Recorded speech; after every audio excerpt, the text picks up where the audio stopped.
If you asked my family to describe me, they'd probably say I'm quiet. Maybe even cold. To them, I'm the girl who skipped college, who never brought home a boyfriend, who wore the same 2 jackets every winter because I had no fashion sense. I'm the middle child. A walking background character in the Cruz family narrative. Before we dive in, we'd love to hear from you. Drop a comment below letting us know where you're watching from and what time it is for you right now. We're excited to connect with all of you, so don't forget to like, subscribe, and hit that notification bell for more amazing content.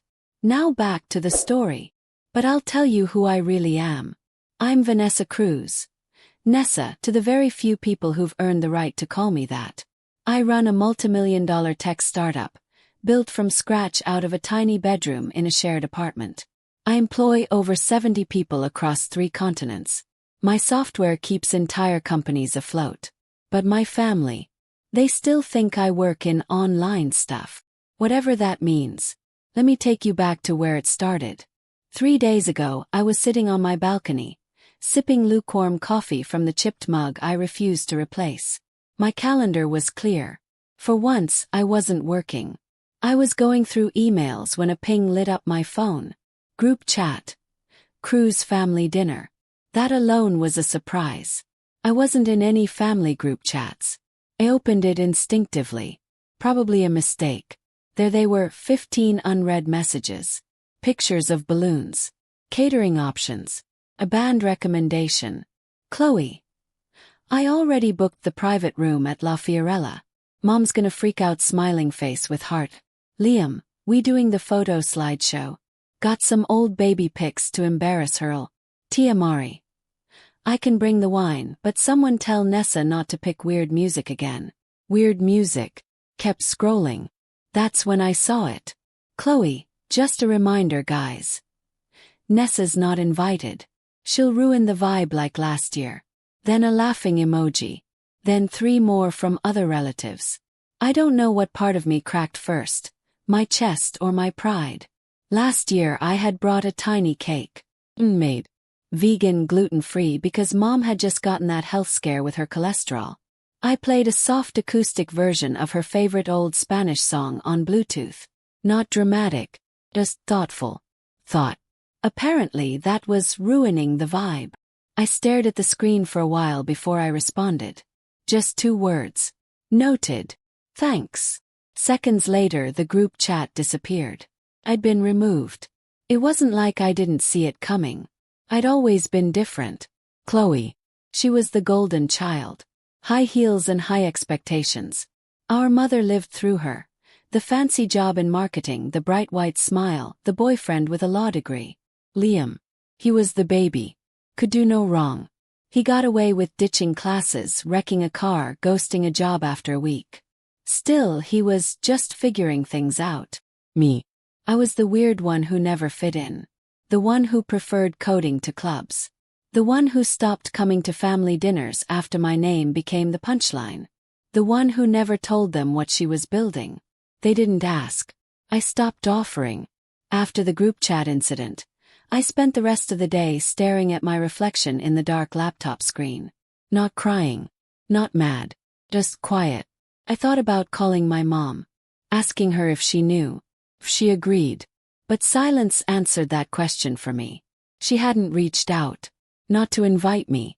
Not to explain. By dinner I opened up Slack instead. My team was working on a UI overhaul, and I'd promised to review the beta design. Work always gave me control when nothing else did. Hey Nessa, popped up a message. Just uploaded the final prototype. Okay, what do you think? It was from Ethan R. One of our most promising new interns. Funny, the name sounded familiar. I clicked his profile picture.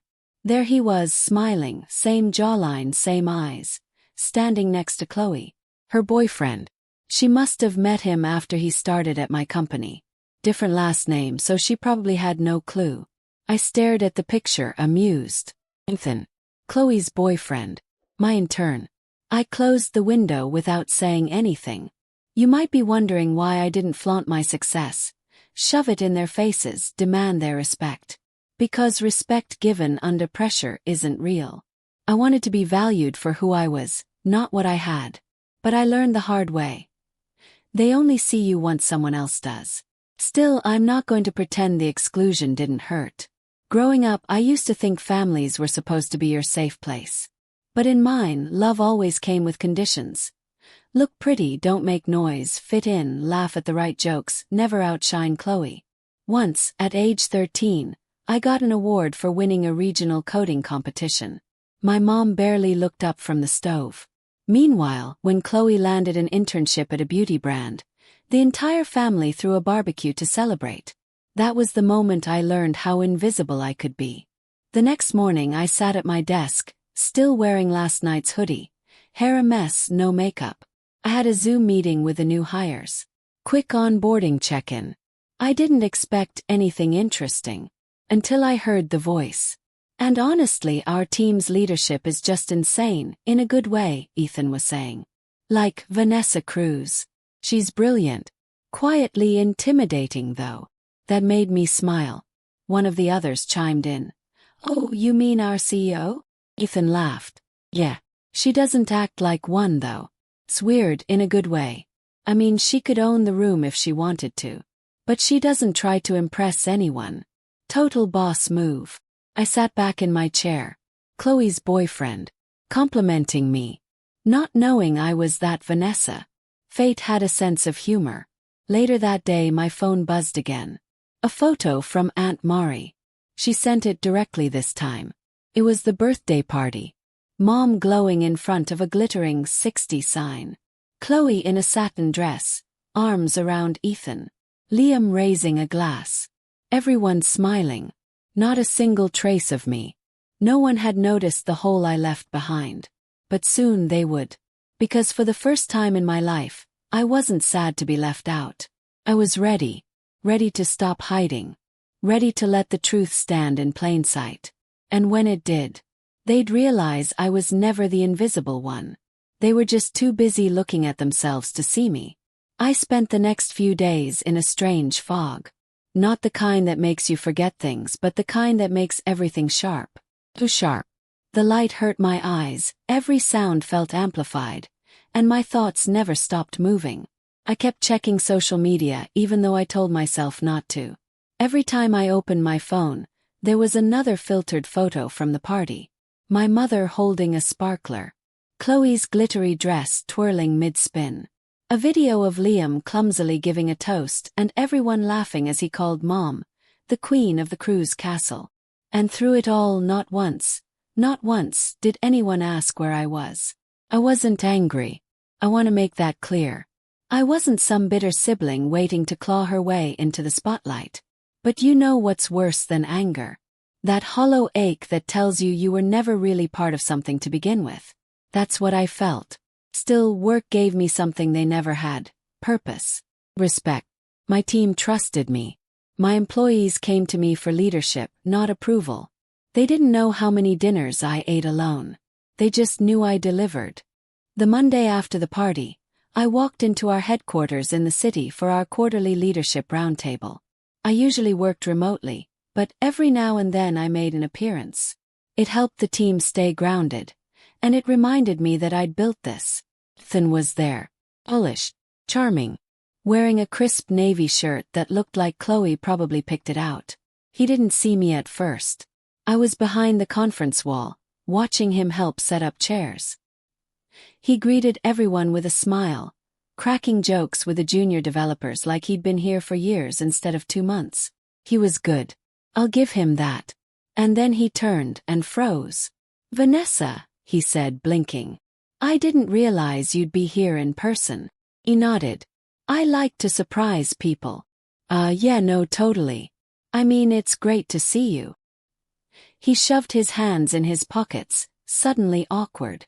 Hey, quick question. Were you at La Fiorella this weekend? Now it was my turn to freeze. I didn't answer. I just tilted my head and gave him a polite smile. Why? He scratched the back of his neck. Chloe's family had this big birthday thing for her mom.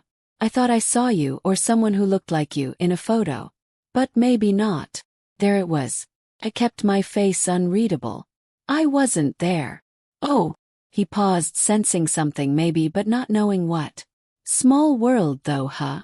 Smaller than you think. The rest of the meeting went smoothly. I gave my updates, listened to the team's input, approved a few initiatives. But I noticed Ethan glancing at me more than once. Curious, puzzled, probably trying to figure out why I felt familiar. Later that day, Chloe posted a video on her Instagram story. I wasn't following her, but someone forwarded it to me. Someone from work. In the video, Chloe and Ethan were out to brunch. She was holding her mimosa up to the camera, laughing. "Cheers to a perfect weekend," she said. And then, clear as day. "Can you believe my boyfriend works for a startup run by some weird quiet woman? She barely talks. Total robot vibes." She laughed. He didn't. He looked uncomfortable. Like maybe he realized too late that the joke wasn't funny. That night I didn't sleep. Not because of the insult, it wasn't the first. But because I knew what I had to do next. I wasn't going to yell. I wasn't going to post a public call-out or start a war. I was just going to let the truth do what it always does. Come out. The opportunity came faster than I expected. A week later, we held our cross-department summit, one of our biggest internal events. Every department head, team leader, and select interns were invited. It was held at one of our high-rise satellite offices, with floor-to-ceiling windows and catered lunch that tasted better than most restaurants. I walked in early. My assistant Ava handed me the itinerary. "Oh, and Ethan's been assigned to present the market forecast slide deck. He's nervous." Smiled. "Let him be." She raised an eyebrow but said nothing. She knew better than to question my calm. By 10 o'clock the conference room was full. Laptops open, coffee cups everywhere, a few people whispering nervously. I waited until Ethan stepped up to the projector. He looked sharp, confident, slightly nervous, yes, but eager. "Good morning, everyone," he began, clearing his throat. "I'll be walking us through the quarterly projections." He got maybe 2 minutes in before Chloe walked in. Uninvited. She was wearing oversized sunglasses and carrying a to-go latte like she owned the place. She didn't even hesitate. She walked straight to the back of the room and stood against the wall like she belonged. Ethan faltered when he saw her, eyes widening just for a second. But he kept going. Credit to him. I didn't say a word. He wrapped up his presentation with a summary slide. I let the applause settle before stepping to the front. "Well done," I said, taking the clicker from him. "Now, before we move on, I'd like to introduce myself for those of you who haven't met me in person." I looked directly at Chloe. "I'm Vanessa Cruz, founder and CEO of AscendSoft." The room went still. Ethan blinked. His mouth opened slightly, but no words came out. Chloe took off her sunglasses.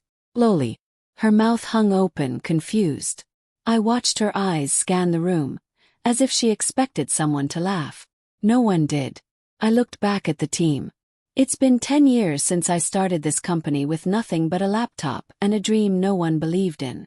I'm proud to stand here today with a staff of nearly 80, across 3 countries, serving over 1,000 businesses. My voice never wavered. We do not tolerate disrespect, exclusion, or small-mindedness here. We lead with integrity. And we treat people like they matter. I ended the meeting early. Said I had a call with investors. Technically true. As I walked out, I passed Chloe. She stared at me, stunned. You never told me," she said, voice small. "You never asked," I replied, brushing past her. That night, Ethan sent me a message. "I owe you an apology. I didn't know about any of it. Feel like an idiot. I let her talk about you like that." I laughed. "Sorry." I didn't reply right away. I just stared at the screen. Not because I needed time, but because I wanted to feel the weight of that moment. Eventually, I typed back. "People always show you who they are when they think you're beneath them."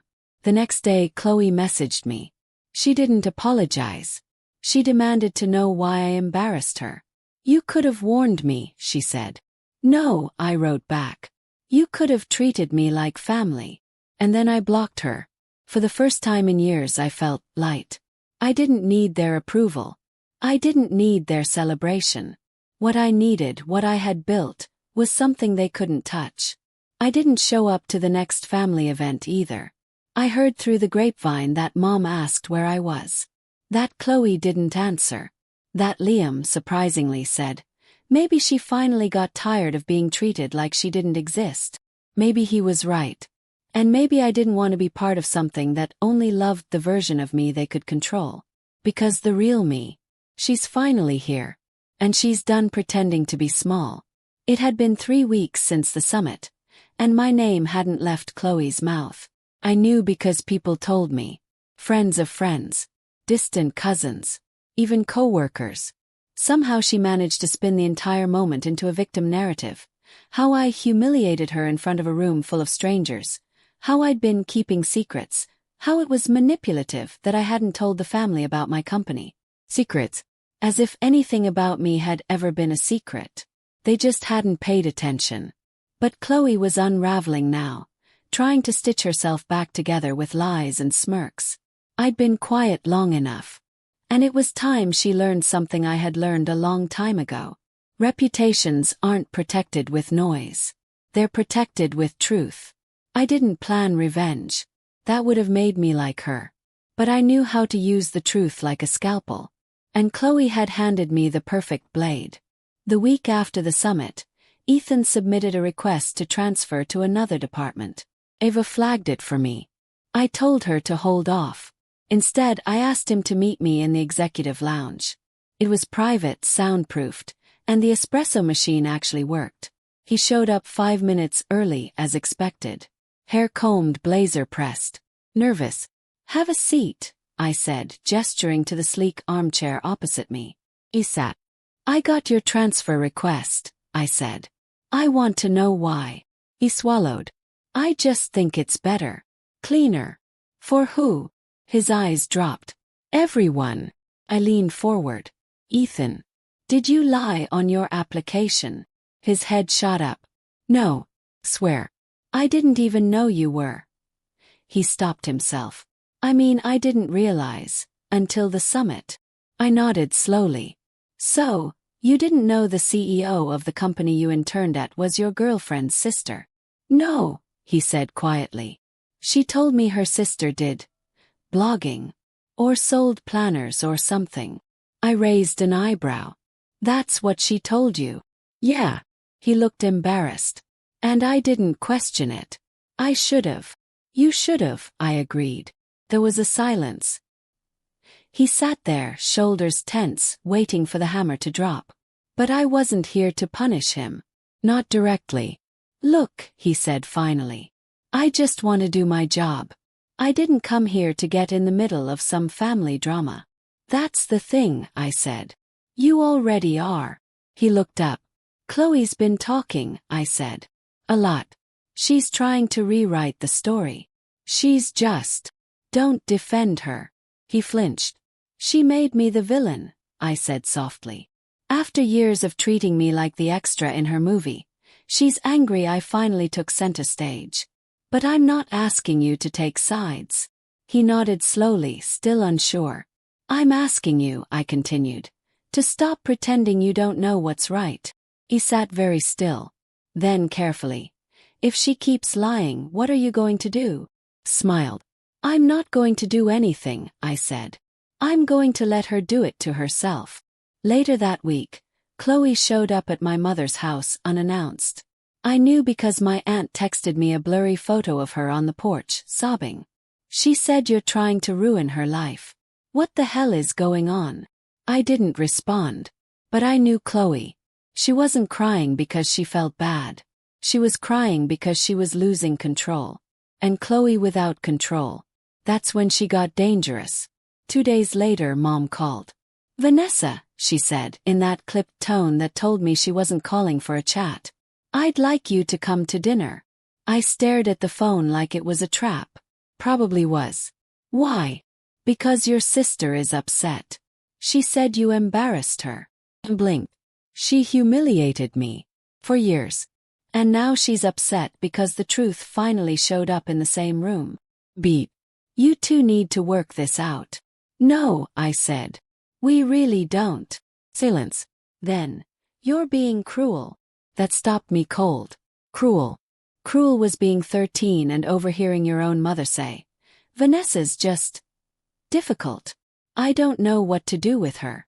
Cruel was sitting at your father's funeral and watching your sister make it about her outfit and not your grief. Cruel was showing up to birthday parties year after year and never having your presence acknowledged beyond a tight smile and a seat at the far end of the table.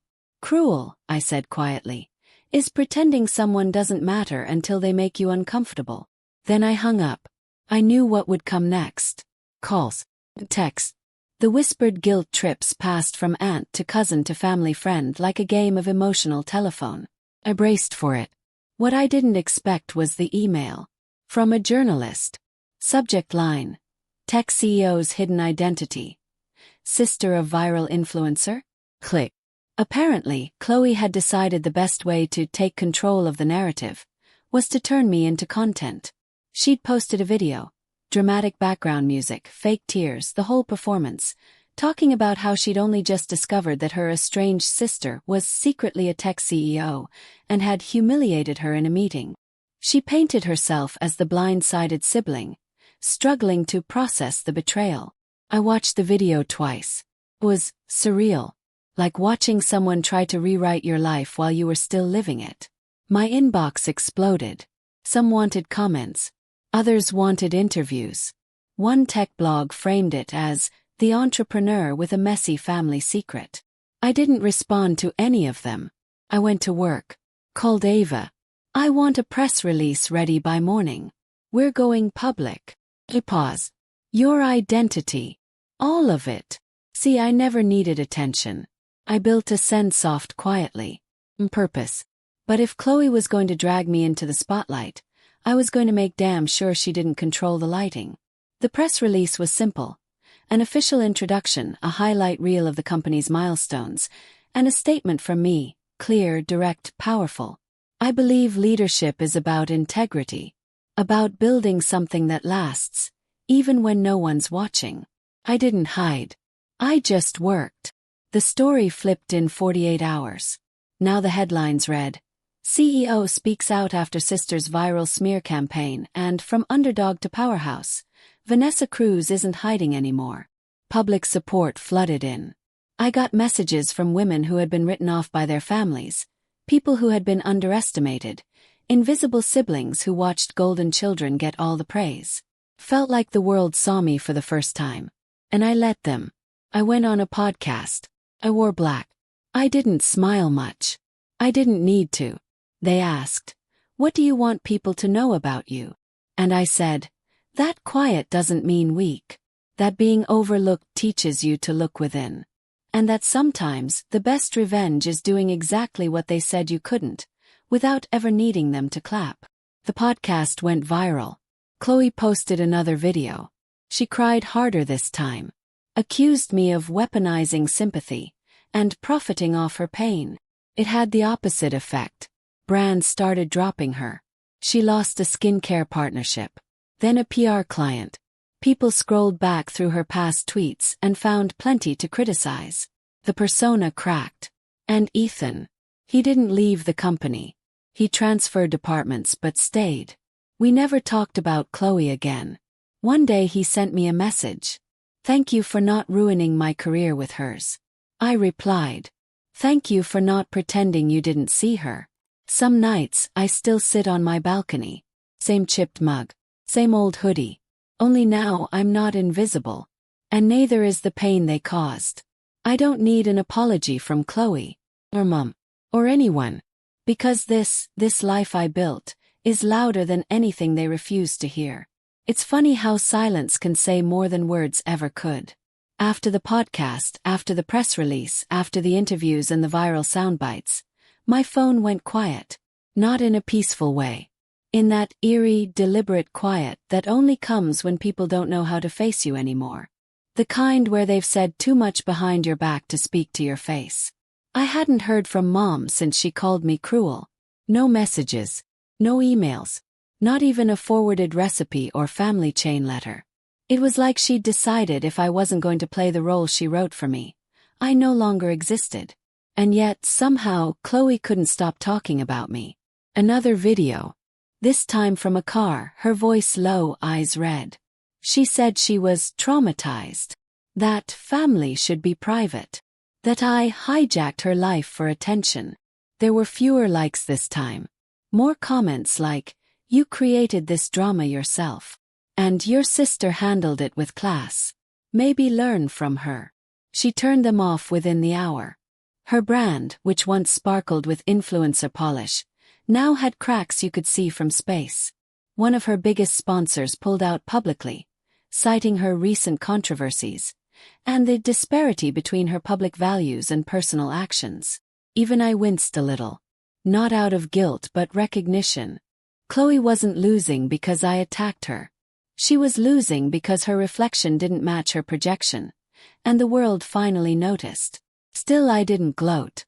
I didn't post about it. I didn't even tell my team. Revenge only feels good if it robs you of your peace, and I wasn't giving her that. I had work to do. We had just landed our largest contract to date, a government innovation grant, one I'd been chasing for almost 2 years. My name was on the top of every internal newsletter. CEO Vanessa Cruz to spearhead expansion into Europe. Ascensoft recognized for excellence in data ethics. People were paying attention now. Not because of Chloe, but because I'd earned it. Then one Thursday night around 8:30 the buzzer rang. I wasn't expecting anyone. I ignored it at first. Then it rang again. Longer this time. I checked the camera feed. It was Mom. She stood there in her beige coat, hair pinned up like she had somewhere proper to be. I hadn't seen her in person in almost 4 months. Opened the door. She looked smaller than I remembered. "Hi," she said, clutching her purse like a shield. "May I come in?" I stepped aside. She didn't hug me. Just walked in slowly like the hallway might break. We sat in the living room. I didn't offer her tea. I wasn't there to soothe her discomfort. She cleared her throat. "I heard from Aunt Rosa that you've been doing very well." I raised an eyebrow. "That's one way to describe it." She nodded, looking at her hands. "I didn't know. You didn't want to know." That made her flinch. But she needed to feel it. "I came," she said, voice low, "because I owe you something." I said nothing. Just waited. She sighed. "I treated you like background noise. Like the quiet one who didn't need anything. And maybe that's what I wanted you to be. Because it was easier." Kept waiting. "I let Chloe believe the world revolved around her," she continued. "And I let the rest of us orbit around the mess she made. That felt closer to truth than anything she'd said in a decade. You were always strong," she added. "But I mistook that for you not needing anyone." I looked at her. "I needed a mother." She shut her eyes. "I know." The silence stretched between us. She looked like she wanted to cry. I didn't. "I'm not asking for forgiveness," she said finally. "I just didn't want you to think I didn't see it now. Now that I had a title and a platform and press mentions. Now that people whispered my name with admiration instead of confusion. I didn't build this for you," I said. "Not to prove anything. Not even to make you regret the way you treated me." She nodded. "I know that too." I didn't ask why she really came. Maybe she wanted to ease her own guilt. Maybe she missed me. Or maybe she wanted me to be the kind of daughter who still needed her. Whatever the reason, I let her sit there in that quiet, unfamiliar space where I wasn't asking for her approval. Eventually she stood. "I'll let you get back to your evening," she said. "Thank you for letting me in." I walked her to the door. She paused before stepping out. "For what it's worth," she said, "you were always the one I should have bet on." Left. And I didn't cry. I didn't collapse. I didn't call anyone to unpack the moment. I just stood there, looking at my reflection in the mirror by the door. Same eyes, same mouth, same posture I'd held since I was 15 and learned how to carry my own weight. But now, the girl in the mirror didn't look like someone trying to disappear. She looked like someone who had finally arrived. The next week, Chloe took a break from posting. Maybe because the comments got too brutal. Maybe because the sponsors dried up. Or maybe, just maybe, because she realized she couldn't win a fight against someone who stopped playing the game. I didn't hear from her. And I didn't reach out. The family thread went dormant for a while too. Nobody asked me for favors. No one tagged me in party invites or group photos. And for the first time in my life that felt like freedom. I poured myself into work, but not in the old way. Not as a shield, but as a celebration. We hired new people. Built new things. Launched a mentorship program for girls in tech who didn't come from legacy families or private schools. One of the girls, maybe 17, asked me during a Q&A, "What would you tell the version of yourself that nobody believed in?" Smiled. I'd tell her that people don't always clap for the strong. But you keep building anyway. She grinned like it landed deep. Like maybe it was the thing she needed to hear. I think it was what I needed to say. This wasn't about revenge anymore. Never really was. It was about visibility. About being whole. About taking up the space I was always meant to fill. Even if they only noticed after I built the entire room. They can keep their parties. I built my own kingdom. And the crown fits just fine. They tried to silence me, erase me, and laugh behind closed doors. But I turned every dismissal into a door, and every scar into power. If you've ever been the black sheep, the quiet one, the underestimated, this story was for you. Don't forget to like, subscribe, and drop a comment if you've ever had to rise alone. Your voice matters. Your presence matters. And remember, sometimes the best revenge is becoming unforgettable.